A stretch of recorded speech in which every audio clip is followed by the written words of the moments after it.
Hi friends, எல்லாருக்கும் வணக்கம். செல்வி ஹால்வெட் சேனலை சப்ஸ்கிரைப் பண்ணி பாருங்கள். வாங்க இன்றைக்கி சரவெடி தக்காளி சாதம் எப்படி பண்ணலான்றது பார்ப்போமா. முதலாவது குக்கரை வச்சுட்டு தேவையான அளவு எண்ணெயை போடுங்க. கொஞ்சம் கடுகு, கொஞ்சம் சோம்பு போட்டு தாளிங்க. ஒரு கொத்து கருவேப்பிலையை ஆட் பண்ணிவிட்டு அதையும் ஃப்ரை பண்ணிங்க. இன்றைக்கி பெரிய வெங்காயம் நான் 2 வெங்காயம் எடுத்து வச்சுருக்கேன் ஃப்ரெண்ட்ஸ். அதையும் கட் பண்ணி போட்டு லைட்டாக ஃப்ரை பண்ணுங்கள். ஒரு ஸ்பூன் இஞ்சி பூண்டு பேஸ்ட் ஆட் பண்ணுங்கள்.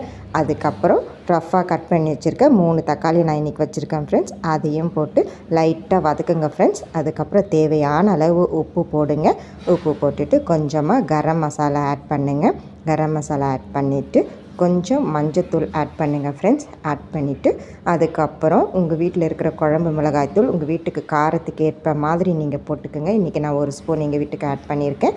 அதுக்கப்புறம் 1 கப்பு அரிசிக்கு 2.5 கப்பு தண்ணி வச்சுருக்கேன் ஃப்ரெண்ட்ஸ். அந்த தண்ணியை ஊற்றிட்டு ஒரு கை நிறைய கொத்தமல்லியை நீங்கள் ஆட் பண்ணிவிட்டு அதுக்கப்புறம் 1/2 மணி நேரம் ஊற வச்ச அரிசியை கழுவிட்டு அதையும் ஆட் பண்ணியிருக்கேன் ஃப்ரெண்ட்ஸ்.